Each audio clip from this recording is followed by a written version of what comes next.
Shalom, selamat pagi semuanya.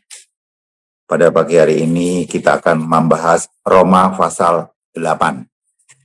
Nah, kita akan melihat Roma pasal 8. Demikianlah sekarang tidak ada penghukuman bagi mereka yang ada di dalam Kristus Yesus.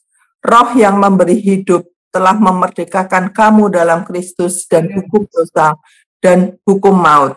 Sebab apa yang tidak mungkin dilakukan hukum Taurat karena tak berdaya oleh daging, telah dilakukan oleh Allah. Dengan jalan mengutus anaknya sendiri dalam daging, yang serupa dengan daging yang dikuasai dosa karena dosa. Ia telah menjatuhkan hukuman atas dosa di dalam daging, supaya tuntutan hukum Taurat digenapi di dalam kita yang tidak hidup menurut daging, tetapi menurut roh. Sebab mereka yang hidup menurut daging memikirkan hal-hal yang dari daging. Mereka yang hidup menurut roh memikirkan hal-hal yang dari roh. Karena keinginan daging adalah maut, tetapi keinginan roh adalah hidup dan damai sejahtera. Sebab keinginan daging adalah perseteruan terhadap Allah, karena ia tidak takluk kepada hukum Allah. Hal ini memang tidak mungkin baginya. Mereka yang hidup dalam daging tidak mungkin berkenan kepada Allah. Tetapi kamu tidak hidup dalam daging, melainkan dalam roh. Jika memang roh Allah diam di dalam kamu, tapi jika orang tidak memiliki roh Kristus, ia bukan milik Kristus. Tapi jika Kristus ada di dalam kamu, maka tubuh memang mati karena dosa, tetapi roh adalah kehidupan oleh karena kebenaran. Dan jika roh Dia yang telah membangkitkan Yesus dari antara orang mati diam di dalam kamu, maka Ia yang telah mati akan menghidupkan juga tubuhmu yang fana itu oleh rohnya yang diam di dalam kamu. Jadi, saudara-saudara, kita adalah orang berhutang, tetapi bukan kepada daging supaya hidup menurut daging. Sebab jika kamu hidup menurut daging, kamu akan mati. Tetapi jika oleh roh kamu mematikan perbuatan-perbuatan tubuhmu, kamu akan hidup. Semua orang yang dipimpin roh Allah adalah anak Allah. Sebab kamu tidak menerima roh perbudakan yang membuat kamu menjadi takut lagi. Tapi kamu telah menerima roh yang menjadikan kamu anak Allah. Oleh roh itu kita berseru, ya Aba, ya Bapa. Roh itu bersaksi bersama-sama dengan roh kita bahwa kita adalah anak-anak Allah. Dan jika kita adalah anak, maka kita juga adalah ahli waris. Maksudnya, orang-orang yang berhak menerima janji-janji Allah, yang akan menerimanya bersama-sama dengan Kristus, yaitu jika kita menderita bersama-sama dengan Dia, supaya kita juga dipermuliakan bersama-sama dengan Dia. Sebab aku yakin bahwa penderitaan zaman sekarang ini tidak dapat dibandingkan dengan kemuliaan yang akan dinyatakan kepada kita. Sebab dengan sangat rindu seluruh makhluk menantikan saat anak-anak Allah dinyatakan. Karena seluruh makhluk telah ditaklukkan kepada kesia-siaan, bukan oleh kehendaknya sendiri, tetapi oleh kehendak Dia yang telah menaklukkannya. Tetapi dalam pengharapan, karena makhluk itu sendiri juga akan dimerdekakan dari perbudakan kebinasaan dan masuk ke dalam kemerdekaan kemuliaan anak-anak Allah. Sebab kita tahu bahwa sampai sekarang segala makhluk sama-sama mengeluh dan sama-sama merasa sakit bersalin, dan bukan hanya mereka saja, tetapi kita yang telah menerima karunia sulung roh, kita juga mengeluh dalam hati kita sampai menantikan pengangkatan sebagai anak, yaitu pembebasan tubuh kita. Sebab kita diselamatkan dalam pengharapan, tetapi pengharapan yang dilihat bukan pengharapan lagi, sebab bagaimana orang masih mengharapkan apa yang dilihatnya. Tetapi jika kita mengharapkan apa yang tidak kita lihat, kita menantikannya dengan tekun. Demikian juga roh membantu kita dalam kelemahan kita, sebab kita tidak tahu bagaimana sebenarnya harus berdoa. Tetapi roh sendiri berdoa untuk kita kepada Allah dengan keluhan-keluhan yang tidak terucapkan. Dan Allah yang menyelidiki hati nurani mengetahui maksud roh itu, yaitu bahwa Ia sesuai dengan kehendak Allah berdoa untuk orang-orang kudus. Kita tahu sekarang bahwa Allah turut bekerja dalam segala sesuatu untuk mendatangkan kebaikan bagi mereka yang mengasihi Dia, yaitu bagi mereka yang terpanggil sesuai dengan rencana Allah. Sebab semua orang yang dipilihnya dari semula, mereka juga ditentukannya dari semula untuk menjadi serupa dengan gambar anaknya, supaya Ia, anaknya itu menjadi yang sulung di antara banyak saudara. Dan mereka yang ditentukannya dari semula, mereka itu juga dipanggilnya. Dan mereka yang dipanggilnya, mereka itu juga dibenarkannya. Dan mereka yang dibenarkannya, mereka itu juga dimuliakannya. Sebab itu, apakah yang akan kita katakan tentang semuanya itu? Jika Allah di pihak kita, siapakah yang akan melawan kita? Ia yang tidak menyayangkan anaknya sendiri, tetapi yang menyerahkannya bagi kita semua, bagaimanakah mungkin ia tidak menguraikan segala sesuatu kepada kita bersama-sama dengan Dia? Siapakah yang akan menggugat orang-orang pilihan Allah? Allah yang membenarkan mereka, siapakah yang akan menghukum mereka? Kristus Yesus yang telah mati, bahkan lebih lagi, yang telah bangkit, yang juga duduk di sebelah kanan Allah, yang malah menjadi pembela bagi kita. Siapakah yang akan memisahkan kita dari kasih Kristus, penindasan atau kesesakan, atau penganiayaan, atau kelaparan, atau ketelanjangan, atau bahaya, atau pedang? Seperti ada tertulis, oleh karena Engkau kami ada dalam bahaya maut sepanjang hari. Kami telah dianggap sebagai domba-domba sembelihan. Tetapi dalam semuanya itu kita lebih daripada orang-orang yang menang oleh Dia yang telah mengasihi kita. Sebab aku yakin bahwa baik maut maupun hidup, baik malaikat-malaikat maupun pemerintah-pemerintah, baik yang ada sekarang maupun yang akan datang, atau kuasa-kuasa, baik yang di atas maupun yang di bawah, ataupun sesuatu makhluk lain, tidak akan dapat memisahkan kita dari kasih Allah yang ada dalam Kristus Yesus, Tuhan kita. Demikian pembacaan firman. Pada pagi hari ini, kita akan membahas tentang hidup oleh roh. Dikatakan di situ, ternyata tidak ada penghukuman bagi yang ada di dalam Kristus Yesus. Jelas, kita yang sudah di dalam Yesus Kristus, ada kasih karunia untuk mencapai suatu kehidupan yang pasti dan kekal. Roh Kristus itu memerdekakan dari hukum dosa dan hukuman maut. Ia akan memberikan suatu kehidupan bagi kita. Oleh karena hukum Taurat, manusia itu sering mengalami kegagalan untuk memenuhinya. Karena hukum Taurat akhirnya digenapi oleh Kristus sendiri. Bagi yang hidup tidak menurut daging, tetapi hanya menurut roh. Hidup menurut daging itu hanya memikirkan kedagingan. Sedangkan hidup menurut roh itu memikirkan apa yang roh katakan sebagai menurut roh. Keinginan daging itu jelas maut. Itu merupakan perseteruan terhadap Allah. Dia tidak takluk terhadap hukum Allah sendiri. Bahkan tidak berkenan kepada Allah. Tetapi hidup di dalam roh adalah hidup yang damai sejahtera. Jika roh Allah diam di dalam kita. Tak memiliki roh Kristus, jelas bukan milik Kristus. Tubuh mati oleh karena dosa. Tetapi roh Kristus merupakan suatu kehidupan dan kebenaran. Orang yang dipimpin roh Allah adalah anak-anak Allah. Kita ahli waris, berhak menerima janji Allah. Kita menderita dan dipermuliakan selalu bersama dengan Kristus. Ini adalah gambaran hidup yang dipimpin oleh roh. Jadi kebersamaan roh Kristus dengan kita itu adalah suatu kesatuan.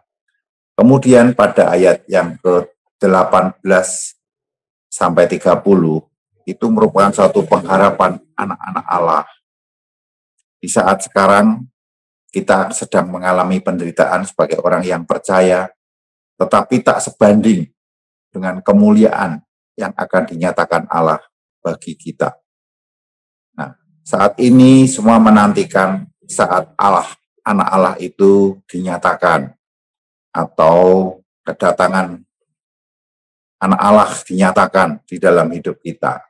Nah, tentu ini merupakan suatu pengharapan. Dalam pengharapan, kita telah merdeka dari kebinasaan.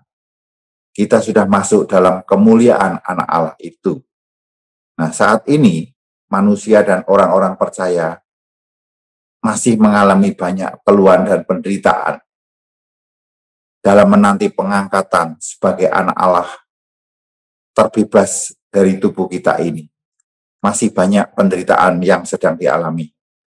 Sedangkan keselamatan kita dalam pengharapan tentu belum terlihat saat ini. Untuk itu kita masih memerlukan ketekunan untuk menantikan apa yang kita harapkan, yaitu tentang keselamatan yang kita terima itu. Sedangkan Roh itu akan selalu membantu di dalam setiap kelemahan kita. Dan Roh akan berdoa sendiri pada Allah untuk kita dengan keluhan yang tidak terucapkan. Dalam artian bahwa saat kita menjalani kehidupan di bumi ini, apabila Roh Allah memimpin dalam hidup kita, dan kita punya pengharapan sebagai anak-anak Allah, Roh Allah ada di dalam hidup kita.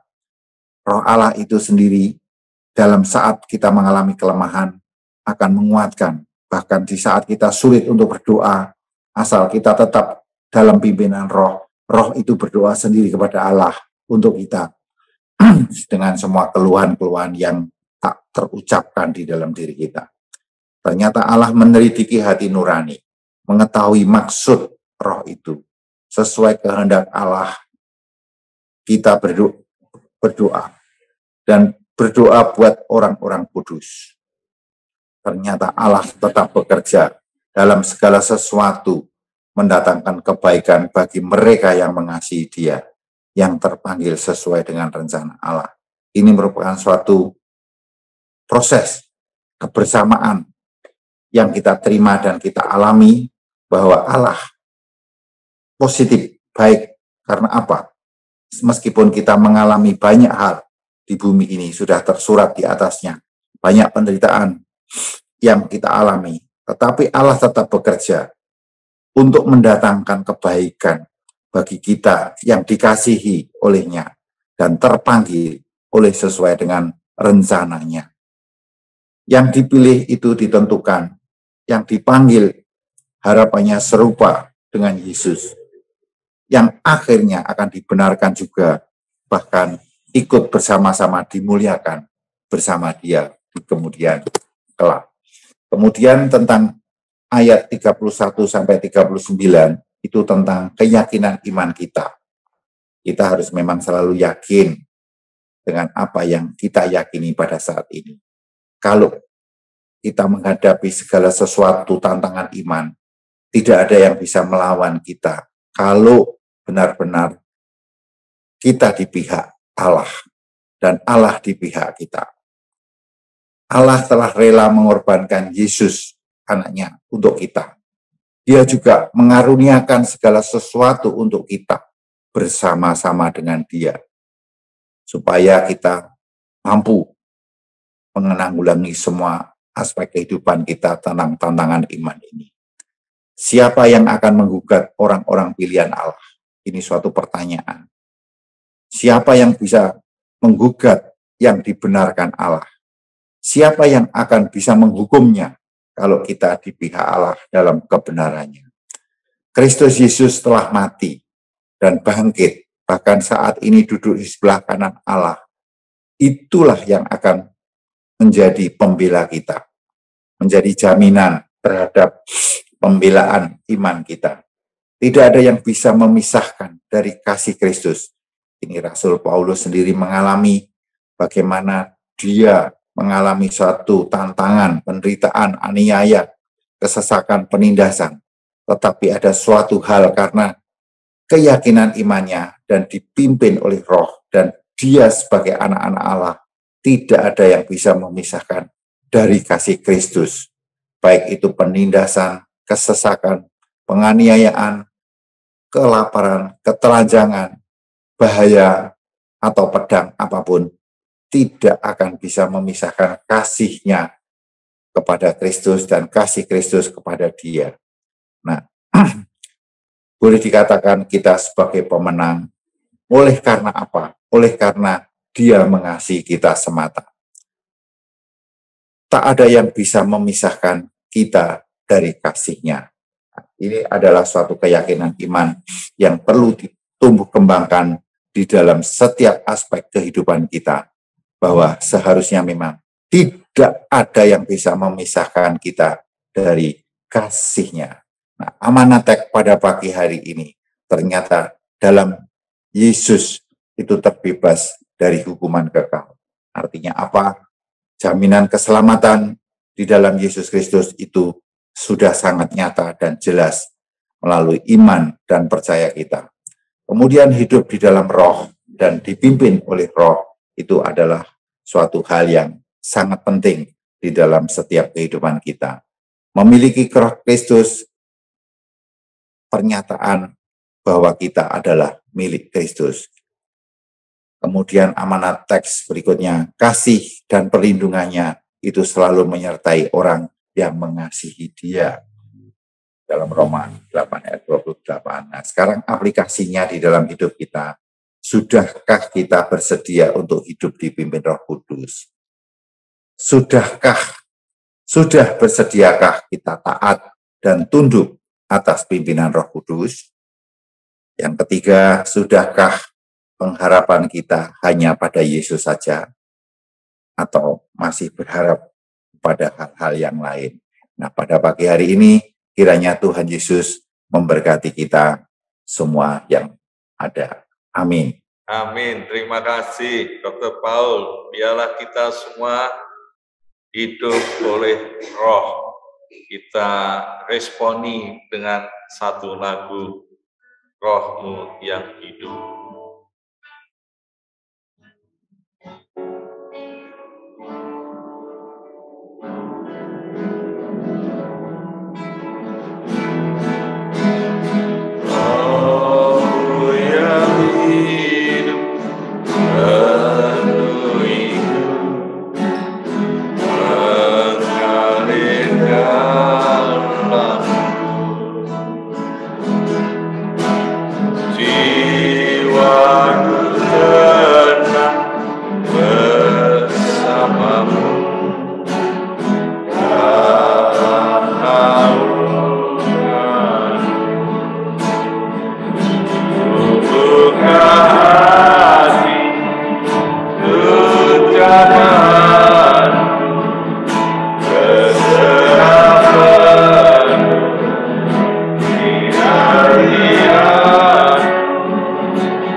Terus menguasai hidup kita.